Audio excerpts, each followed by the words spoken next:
Another Lions free agent is coming back.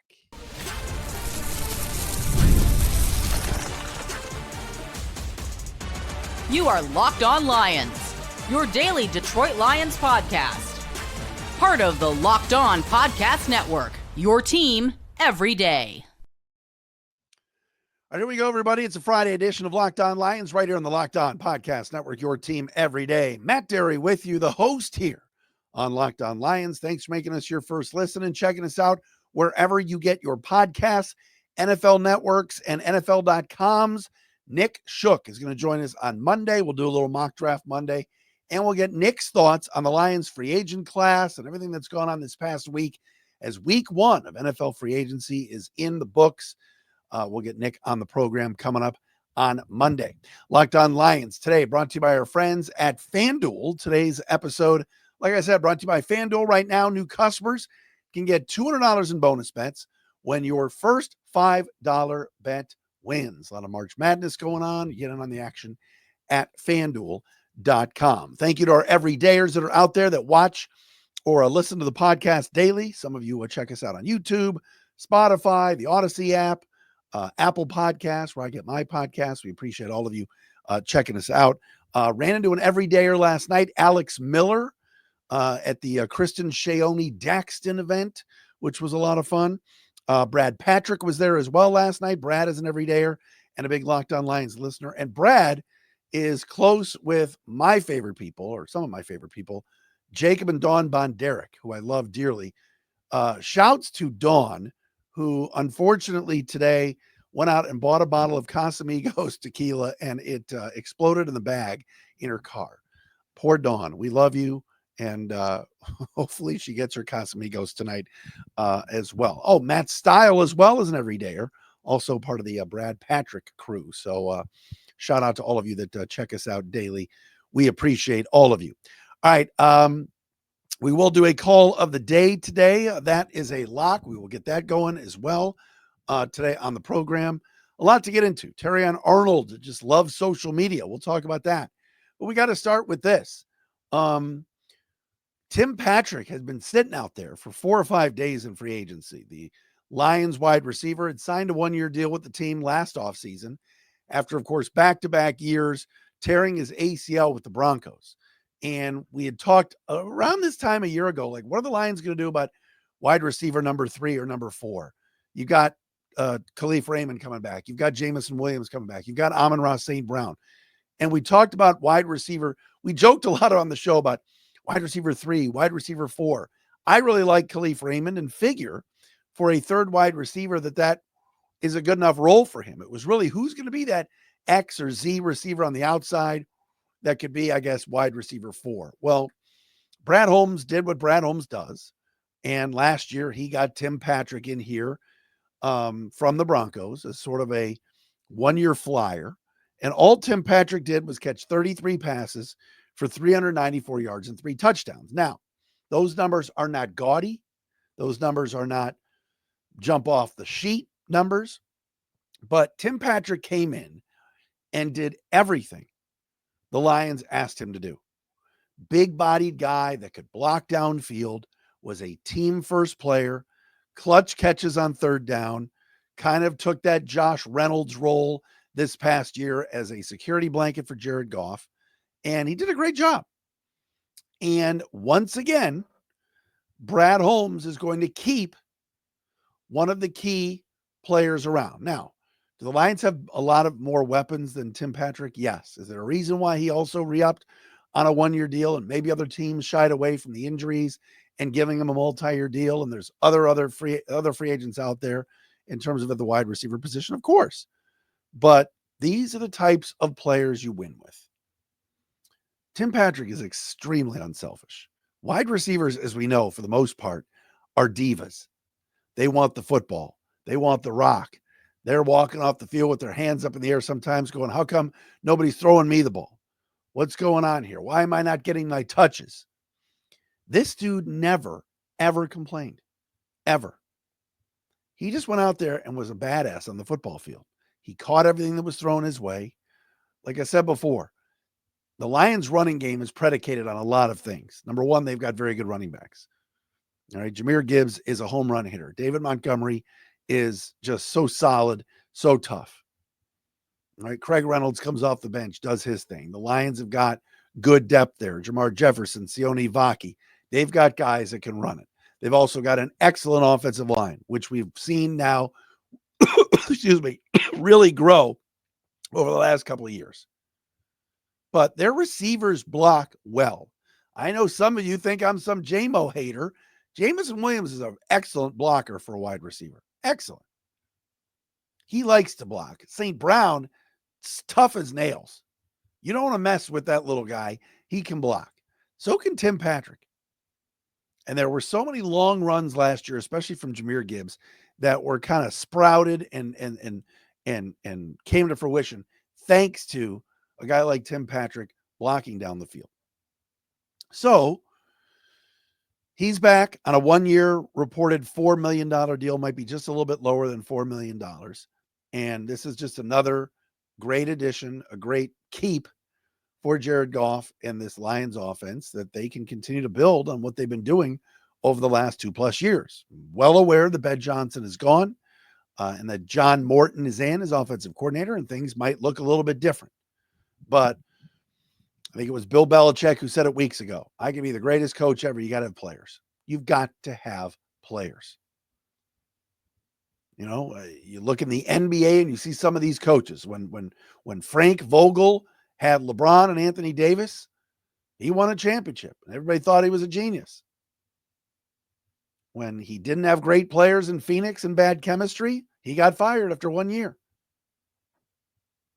Right? You got to have players. Matt LaFleur has had players the last few years in Green Bay. The Packers have always had good rosters. So all of a sudden, he's considered, one of the better coaches in the NFC. When Sean McVay had a team with no players, that 1 year with the Rams where they were extremely bad 2 years ago due to all the injuries and a makeshift offensive line, all of a sudden, Sean McVay didn't know what he was doing, right? Lions have players, and bringing Tim Patrick back, I think, is great. I absolutely love it. And this is, again, the kind of scenario that Brad Holmes was looking for, which is keep good guys in that locker room, good culture guys, good culture fits, good teammates, keep them around. I think I saw today, and maybe I forgot to mention this on the pod the other day, Trevor Nowaski's coming back. He's not a great player. All right. But he's a great fit for what this team's trying to do. He is a Swiss Army knife on defense that occasionally plays the Sam linebacker, occasionally rushes the passer. Lions are bringing a lot of these guys back, which is great. But people were worried about Tim Patrick leaving, and he is back with the team. So the wide receiver returns, and that room is still going to be very, very solid come next season.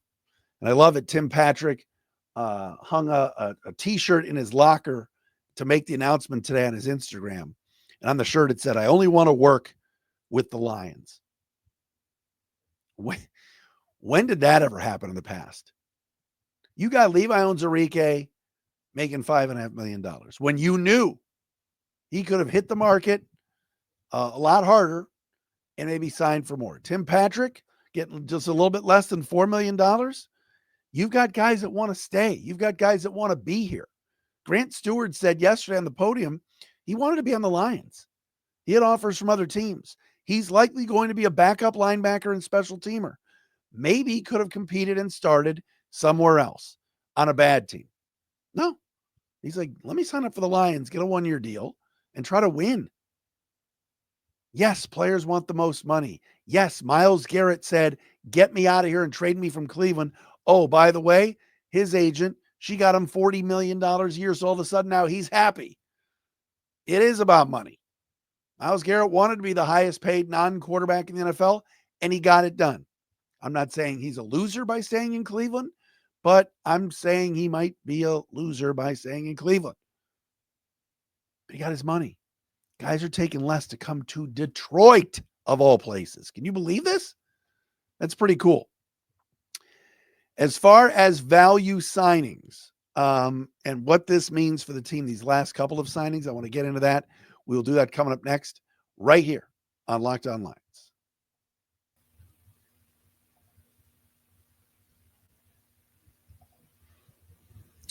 All right, everybody, Locked On Lions are brought to you by our friends at FanDuel. Yes, March Madness is here. Conference tournaments in full swing. Michigan State took care of business today against Oregon. Don't call it Oregon, please. It's Oregon. And FanDuel is giving you the chance to get in on the action like never before. Right now, new customers can get $200 in bonus bets when your first $5 bet wins. That's 200 extra bucks to use on everything from buzzer beaters to Cinderella stories and even who's cutting down the nets. Hey, you got your eye on a few underdogs this year. I told you about BYU, Drake, like a couple of those teams. Very, very, very much so. Watch out for Iowa State too. And these teams in the Big East, I think, are going to be in trouble during March Madness. I don't love that league. Check all of that out on FanDuel when you get to March Madness. The app too is simple to use, and when you win, you get paid instantly, no waiting around. So visit FanDuel.com, that's FanDuel.com, and get in on the college hoops action all tournament long.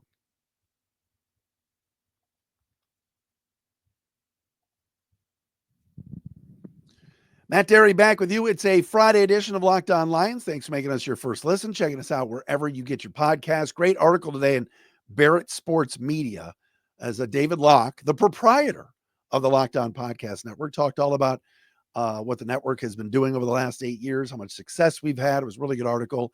Check it out at Barrett Sports Media. This network has grown and done great. I am just so proud of the fact I'm one of the originals that have been around since 2016 when the network started. So that is just awesome. I want to talk about value signings in a second. Levi Onwuzurike got 1 year and $5.5 million. And again, probably could have gotten more.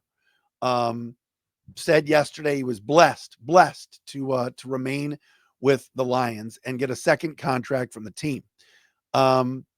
This past year, Onwuzurike played in 16 of the 17 games.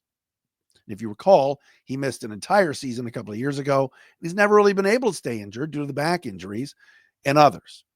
Played over 600 snaps this year on defense. And he was asked about having 45 quarterback pressures, yet just 1.5 sacks last season. And he said, quote, "I think now is the time to start really looking at sacks and getting them. I had a lot of pressures. That means I should have had a lot of sacks. I've just got to put it all together." His pressure total and pass rush win rate, according to Justin Rogers, both ranked in the top 15 last year for defensive tackles. And of course, if you're not subscribing to the Detroit Football Network with Justin Rogers, you should. I love the attitude that Onwuzurike has. And I love the fact that the Lions did not break the bank to go out and try to replace him, nor did they need to. Again, value signings. All right. Right now, the Bengals are trying to lock up T. Higgins and Jamar Chase and make them the highest paid wide receiver duo in the league. Has anybody seen what the Bengals defense is doing and how bad it is and how many guys have left? And now Trey Hendrickson's on the trade block. You could have the two highest paid receivers in the game, and they are very good players. Don't get me wrong. They're great players. Is that going to win? Or you do what the Lions are doing right now. And I said this the other day, Javon Kinlaw got $15 million a year. Left the Jets to go to the Commanders. I think it's ridiculous money. $15 million a year, and his PFF grade was 17 points lower than Onwuzurike. Levi's issue's been health. But you continue to string together signings of players and not have to break the bank, not have to go crazy with bad contracts. When you know that coming up, you've got to keep Kirby Joseph around. You've got to keep Aiden Hutchinson around. You got a fifth-year option for Jameson Williams you may have to exercise this offseason. Eventually, Jack Campbell's going to be up for a contract extension. Brian Branch is going to be up for a contract extension. Amik Robertson is going into the last year of his 2-year deal that he signed last offseason. The Lions are aware of this. They're smart with how they're doing this. And waiting it out and being patient and getting Onwuzurike for 5.5, getting Tim Patrick for just under 4. I love it. Absolutely love it. Now, do I wish they would have re-signed Kevin Zeitler? Yes. Am I concerned about the offensive line a little bit? Sure. But I think from a value standpoint, the Lions are doing this right and still have a very, very good roster. And I love how Enrique is talking about getting those sacks and not just the pressures, because the Lions still have a need along their defensive line, whether it's interior or on the edge, of getting to the passer. Last game we watched them play, last two games, think about the difference. They beat the living snot out of Sam Darnold in week 18. Now, some of it was blitzing, some of it was scheme, but that Lions defensive line and everybody else manhandled Minnesota that day and got to Darnold to the point where they just abused him. The next week or 2 weeks later, when the Lions hosted the Commanders, what happened? Jaden Daniels had all day to throw, and the Lions got smoked because they couldn't get to the passer. And I got a name to keep an eye on that we have not talked about at all that I think is going to make a big jump from this year to next year, and that's Mekhi Wingo, the rookie this past year from LSU, got injured toward the end of the year. We don't mention him enough on this podcast. I think he's going to break out and have a big year and really take a big step forward. Broderick Martin needs to do the same. We've seen 2 years of Broderick and we've seen nothing. But I still see a scenario where the Lions are adding an edge rusher and also an offensive lineman in the draft and doing so pretty early on. We'll see.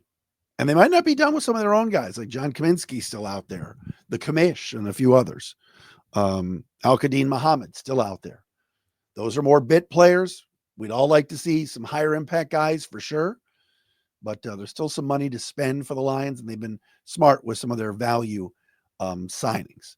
Speaking of Brad Holmes, today on social media, including on his Twitter account, Terrion Arnold put out there a picture of himself with his phone looking in the mirror, and he posted, quote, "Words of advice, let Brad cook," end quote.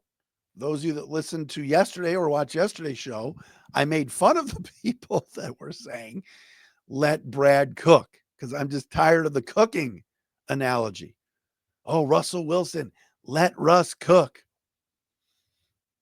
Russell Wilson can't find a job right now. I know he's interviewing, but he's traveling around to see the Browns and Giants, but the whole cooking thing drives me nuts. I'm about to do a little bit of get off my lawn guy, old man, Matt Derry, 51-year-old. So bear with me. And I know I'm going to get beat up on this online, but I'm going to do it anyway. I'm a big Terrion Arnold fan. I love his game. I like the fact that as a rookie, he hung in there this year. He had some rough moments. He's a rookie playing the toughest position on the field, I think, or one of them, and that's cornerback. And a lot of man coverage, a lot of being out on an island. And I thought Terrion Arnold, despite not grading out great, had a pretty good first year. Took his lumps, hung in there, was consistent. The other day, Terrion Arnold posted on, I think it was Instagram. He took his fellow rookies this past week out for dinner at Sexy Steak in downtown Detroit. I have not been to Sexy Steak yet. I've heard a lot of good things, and I always like to try new places. My wife and I go downtown as much as we can. The bill for 20 people was $102,000. $102,000. And he posted it. He showed the bill. It was a video on his social media. I know it's tradition. I know we've seen this before where a rookie will pick up the tab for a rookie dinner and then post the number and everything else. I think right now, just based on where we are in society, how people are struggling, how tons of people are getting laid off, government workers, everything that's going on. I'm not going to get political because I told you, I promised you months ago I wouldn't do it. But I thought it was a little bit tacky of Terrion Arnold to post the $102,000 dinner bill from Sexy Steak for all of us to see. Just me. Thought it was a little tacky.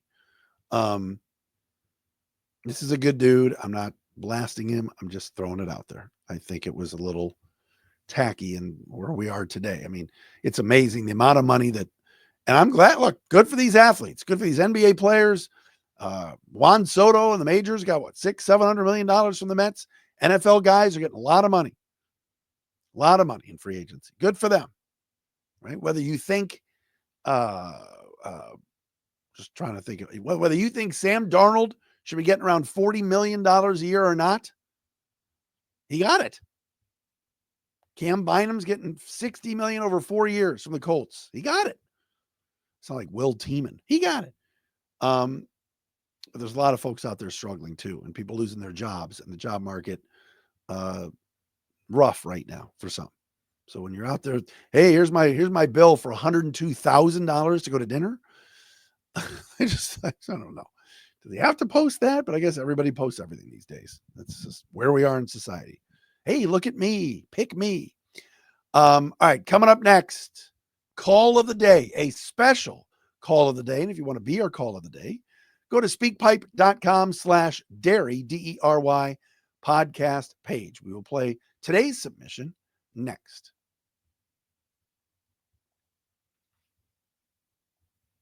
Got to tell you about our friends at Monarch Money. Ever check your bank account and wonder, where did all my money go?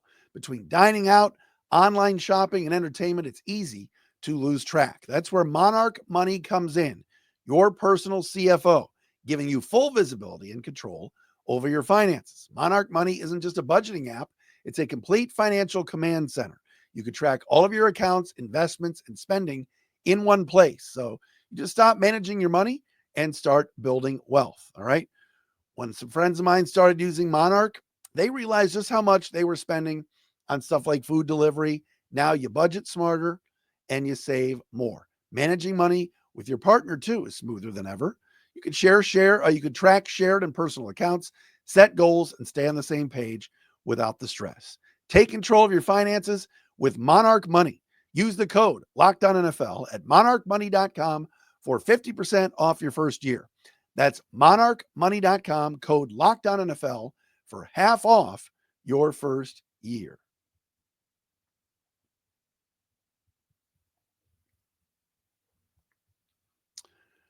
All right, everybody, it is that time. Oh, by the way, a lot of reports out there, Diana Rossini from The Athletic, that Aaron Rodgers really wants the Vikings, and the Vikings are deciding if they want him.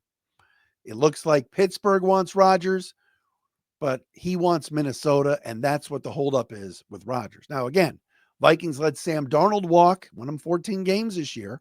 J.J. McCarthy is waiting in the wings, of course, after the injury and being out for the year. And do the Vikings decide, let's go one more year with a veteran and go for it with Aaron Rodgers, some new offensive linemen, new defensive linemen, Justin Jefferson, Jordan Addison, TJ Hawk. But it sounds like Rodgers is waiting on the Vikings, and they've had conversations. Imagine Aaron Rodgers back in the NFC North playing with his former teammate, Aaron Jones. Does that mean Alan Lazard goes with him? Following A-Raj? We'll have to see, but that's sort of the hold up there. If I'm the Vikings, I'm staying away. I'm starting J.J. McCarthy and get a veteran in there as a backup. Kyle Allen, by the way, signed with the Lions. Anybody see that? The veteran quarterback that has made the rounds. I don't have a lot to say about Kyle Allen as another quarterback on the Lions roster because Kyle Allen's no good. Like people are like, oh, what are your thoughts on Kyle Allen? I'm like, I don't have any. Hendon Hooker's better than Kyle Allen. Jared Goff's way better than Kyle Allen. I guess the Lions are filling out the roster and maybe seeing if they want a third quarterback. I've watched Allen play before, whether it was Carolina or elsewhere. He's not good. So there's my 1 minute on Kyle Allen. All right. Let's go to speakpipe.com/Dery podcast page. Ladies and gentlemen, today's call of the day, a special surprise as we go up to Clarkston.